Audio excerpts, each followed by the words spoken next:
ในไทยอาทิตย์พันมณีท่านไก่สอนจันทร์ศรีนากรรมการพรรคแขวงเลขาคณะบริหารงานพรรคเมืองไซจำพร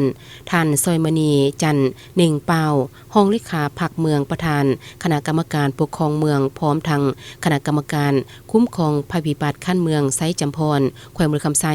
ได้ลงกุดการติดตามสภาพความเป็นจริงครอบครัวที่ถูกผลกระทบจากพายุฤดูร้อนพัดผ่านเข้ามาเพื่อเป็นการช่วยเหลือเบื้องต้นต่อกับครอบครัวที่ได้รับผลกระทบจากภัยธรรมชาติพายุฤดูร้อนได้พัดผ่านเมืองไซจำพรในค่ำคืนของวันที่23เมษายน2026ได้เกิดมีฝนตกหนัก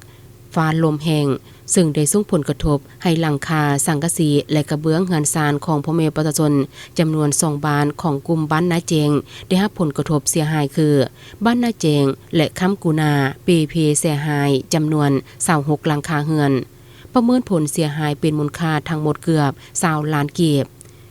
ภายหลังได้รับการรายงานจากองค์การปกครองบ้านแล้วคณะบริหารงานพรรคเมืองไซจำพรก็ได้ประสานสมทบกับห้องการแรงงานและสวัสดิการสังคมเมืองและคณะกรรมการภัยพิบัติขั้นเมืองเพื่อลงไปติดตามเก็บกำข้อมูลละเอียดและให้การช่วยเหลือในเบื้องต้นในนั้นขั้นเมืองไม่ได้นำเอาข้าวสารเจ้าจำนวน